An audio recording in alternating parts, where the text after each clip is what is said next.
If I told you a player spent like 120 hours in one of the most famously grind-heavy progression games of all time just to burn half their food. Right? Yeah, just burning food, wandering aimlessly into swamps, and refusing to drop useless junk from their inventory, you'd probably assume they were a troll. Oh, absolutely. Or just completely clueless about how the game actually works. Exactly. But what if I told you they were actually staging a brilliant, highly intentional philosophical rebellion against modern gaming culture? It's wild. It completely flips the script on how we are conditioned to interact with digital spaces. It really does.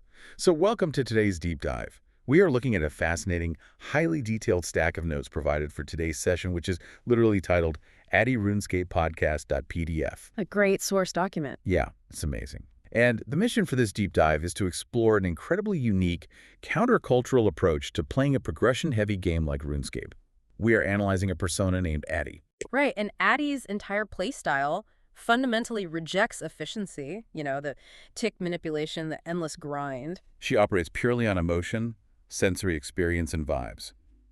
Okay, let's unpack this, because if you look at the landscape of gaming right now, the average player often resembles a stressed-out corporate ladder climber. That is so true. Right. It's all about obsessing over metrics, maximizing gold per hour, and treating the user interface like a second-job spreadsheet.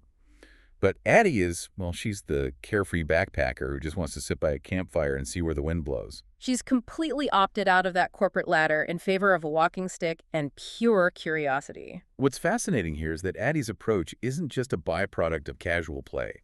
It's not what the elite community might dismiss as just playing badly. Exactly. When you comb through this source document, the intentionality just jumps off the page.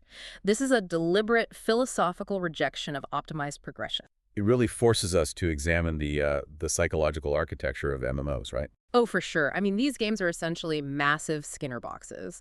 They are built on variable ratio reinforcement schedules, dopamine loops, and the sunk cost fallacy.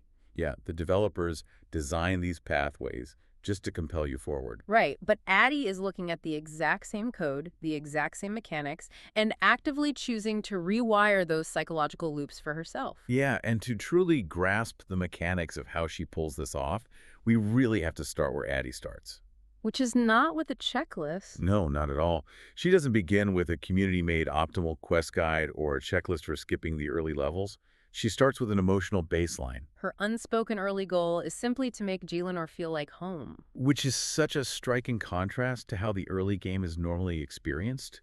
Think about the typical psychological conditioning when you drop into a new account. Oh, it's stressful. The UI is flashing, the community is telling you to immediately rush specific unlocks, and there's this palpable anxiety to get out of the noob phase as quickly as possible.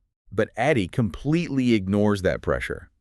Instead of grinding for gold or rushing a teleport network, she relies on what the notes call curiosity chains. Right. If she sees the edge of a swamp on the minimap, she just wanders into it to see the lighting change. Or if she stumbles into a hunter area, she stops and tries the skill immediately. She isn't consuming the environment, she's inhabiting it. Yeah, I want to look at how she actually handles skill building, because this is where the philosophy really hits the road. Because leveling up in these games is notoriously mechanical. Extremely. You click a tree, you get a log, use a tinderbox, you drop the fire, and you repeat that cycle tens of thousands of times to hit your XP targets.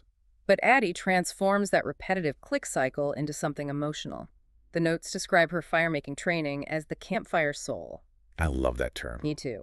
It's not about the XP drop. It literally means lighting a fire at sunset in-game and then stopping to just sit by it for a second. She's recontextualizing the game's mechanics to prioritize the sensory experience over the mathematical output. I mean, look at how she handles cooking. Oh, the burning food thing. Right. At low levels, the game punishes you by burning a large percentage of your food. For a highly optimized player, a burnt shrimp is a mathematical failure. It's wasted time and wasted resources. It's frustrating. Exactly. But for Addy, cooking is about sensory living. The notes explicitly state she catches shrimp, burns half of them, laughs about it, and just keeps going. The friction of the game isn't a roadblock for her. It's just part of the texture of living in that world. Even her approach to farming isn't about perfectly timed herb runs. She calls it slow joy. Planting a seed, leaving to live out an adventure, and eventually wandering back to see what grew. You really see this backpacker mentality reflected in her geography, too. Hmm. She naturally gravitates toward Karamja, which has this incredibly raw, chaotic jungle feel to it. Perfect for just fishing, cooking on a fire, and getting lost. Yeah, where she'll hang out in Kandern for that cozy storybook aesthetic. And her playtime itself is completely unregimented. Some days she logs in for 20 minutes just to check crops and log out. Other days, she accidentally embarks on a 4 to 5 hour bender because she chased a kebbit all the way into the wilderness, purely out of curiosity. Exactly. Her spatial awareness of the map is entirely divorced from the economy or the meta. She maps the world based on emotional resonance. But, I'm looking at these notes, specifically her inventory management, and I have to push back a little on how viable this actually is. Okay, let's hear it. Because the game does have hard systemic limits. You only get 28 inventory slots. Most players guard those slots like their lives depend on it. Right, calculating exactly how many potions to food to gear they need. Exactly. And Addy is out there carrying a fishing net, a spade, random low-tier food, and literal junk items she refuses to drop because they quote-unquote have a story. It's meaningful chaos. But it sounds less like she's trying to survive the wild and more like she's hauling around a physical scrapbook. Wait, if you're just burning your food and keeping a messy inventory of sentimental junk, how do you actually get anywhere? Well, it's a completely fair critique if we judge her by the standard metrics of success. You're asking how she survives without hitting a wall, but you're assuming her goal is to scale the wall in the first place. Oh, interesting. For Addy, her real hidden goal in the early game isn't a mechanical destination, it's the accumulation of moments worth remembering. So when you call her inventory a scrapbook, you are spot on. It is a scrapbook. She doesn't view those 28 slots as a survival toolkit. No, she views them as a collection of localized memories. This psychological reframing is most obvious when you look at how she tackles quests. Right, because average players rush quests for rewards. Exactly. They rush quests like waterfall quests to bypass the tedious early-level grinds via massive XP rewards. Addy ignores the optimal route. She decides to do Cook's Assistant not for the rewards, but simply because the premise is cute. Yeah, she doesn't get crushed by the game's difficulty because she refuses to engage with the game on the terms that create that difficulty. Okay, but pure wandering has a ceiling. Eventually, the map gets too big, the monsters get too aggressive, and the distances become too vast. That's the nature of MMOs. Right, they scale up and force you into more complex systems. So how does she maintain that localized, grounded backpacker feeling when the game actively pushes her into what we'd call the mid-game? Well, the transition into the mid-game is where Addy's philosophy actually proves its sustainability. Traditional players define the mid-game through highly specific account milestones. Like finally securing Barrow's gloves or getting a fire cape? Exactly. But Addy defines the mid-game entirely through a shift in feeling. Quote, I feel comfortable, self-sufficient, and the world feels open. She develops what the document calls loop-based living. And I have to say, this might be my favorite concept in the entire stack of notes. It's a beautiful way to play. Instead of the chaotic, aimless wandering of her early hours, she starts stringing together these gentle ritual loops. She'll do a farm run, pivot over to a hunter session, cook whatever she caught, and then find a scenic spot just to light a fire. It's a ritual, not a grind. Yeah, it totally reminds me of the difference between industrial factory farming and a permaculture garden. That's a brilliant comparison. The standard player is the industrial farm. They rely on massive infrastructure, constantly teleporting to the Grand Exchange, dumping massive amounts of resources into their bank. Obsessing over optimal yields. Right. Addy is the permaculture garden. The output of one activity naturally feeds the input of the next. It requires zero outside interference. It's self-sustaining. And because she operates like a permaculture garden, her milestones are felt rather than calculated. Reaching level 50 in fishing, cooking, and firemaking isn't celebrated because she unlocked a more efficient training method. It's celebrated because she has achieved true lifestyle survival. The loop of catching fish, cooking them, healing, and wandering becomes entirely self-contained. She severs her reliance on the banking infrastructure, and when she does need to travel vast distances, she utilizes the fairy rings. Now, usually players unlock those through the fairy tale quests, just for teleport efficiency. Right, to shave 45 seconds off a commute. But Addy unlocks them eventually for the ultimate freedom to wander anywhere. It's about having magical access to pure adventure. Even her approach to bossing mirrors this. She'll go fight early bosses like Obor or Bryophyta, not to grind their drop tables for rare gear, but just because they're cute bosses. It just makes for a memorable afternoon. Here's where it gets really interesting. If you look at the raw data in the notes, Addy takes roughly 80 to 120 hours to reach this comfortable mid-game state. Yeah, and the average optimized player hits those exact same mechanical thresholds in 40 to 70 hours. So on paper, Addy is technically behind the average player by a massive 40 hours. Yet the notes emphasizes she feels like she has lived more. She definitely does. I mean, if she isn't measuring her time through XP gained or wealth, how does she measure success? I instinctively look at that gap as wasted time, but she clearly doesn't. This raises an important question about how we define the currency of our own time. Is time spent exploring a digital swamp wasted if you aren't gaining experience points, but you are experiencing joy? Wow, yeah. Addy operates on a system of vibe-based wealth. To her, having 10,000 GP means I'm alive. And if she casually accumulates 300,000 GP, her emotional state shifts to, I feel kind of rich. Exactly. She completely lacks the millions of gold that optimal players hoard at this stage, but her ecosystem doesn't require it.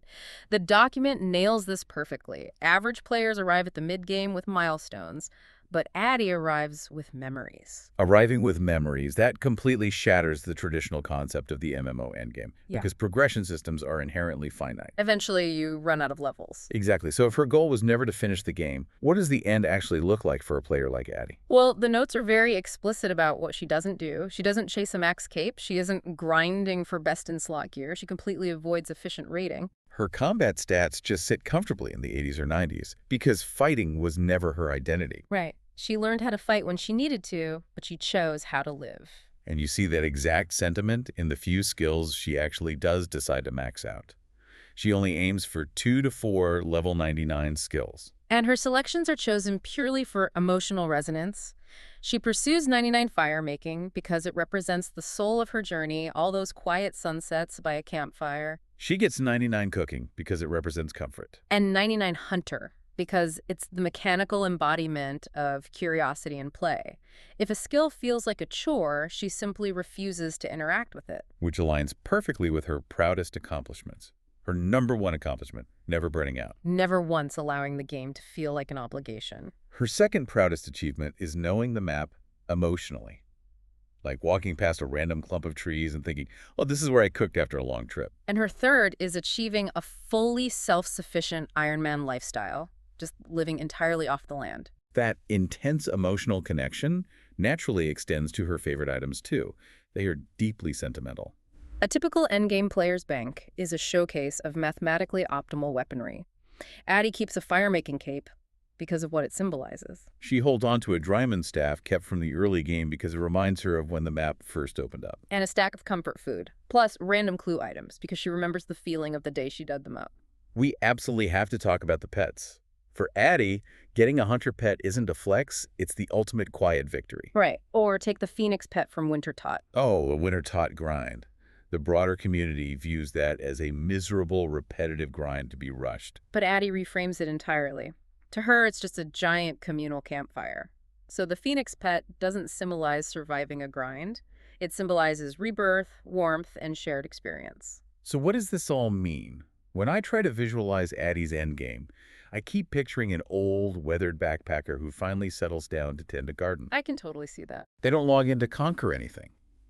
They log in simply because they miss the world. They'll do a quiet farm run, cook a little food, wander around, and log out peacefully. If we connect this to the bigger picture, it perfectly diagnoses a burnout phenomenon we see everywhere, not just in gaming, but in careers and hobbies. People eventually quit when they run out of progression goals. When the system stops feeding them a higher level to reach for, the activity loses its meaning. The system breaks. Addy never runs out of goals because Addy never played to finish the system. She played to experience the world. Her final form is just being grounded, present, and still curious. For Addy, the best drops aren't valuable loot. They are accidental magic and the memory of choosing to stay lost. Choosing to stay lost. To bring this deep dive full circle, the best summation of this is Addy's ultimate motto. Quote, if it looks interesting, go there. If it smells like food, cook it. If it feels like a moment, stay a bit longer. It is such a beautiful distillation of choosing presence over progress. That is the core friction between Addy and the rest of the gaming world. The game's architecture screams progress at all costs, and Addy just quietly says, "No thanks, I'm going to be present." I want to thank you, the listener, for joining us on this journey. It is incredibly refreshing to look at a source document that actively encourages us to slow down. It really is. There is profound wisdom in not turning your escapes into chores. We build digital worlds to escape the spreadsheets of our daily reality, and then we immediately invent new spreadsheets to manage how we play in them. Addy just refused to download the spreadsheet. Exactly. So tomorrow morning, when you wake up and start going through your own daily routine, whether it's your career or even your hobbies, take a look at your life. We all have that hyper-optimized mindset creeping in. We really do. If you were to adopt the Addy approach to your life tomorrow, what exhausting checklist would you immediately throw away? And what metaphorical campfires would you finally have the time to sit around and enjoy?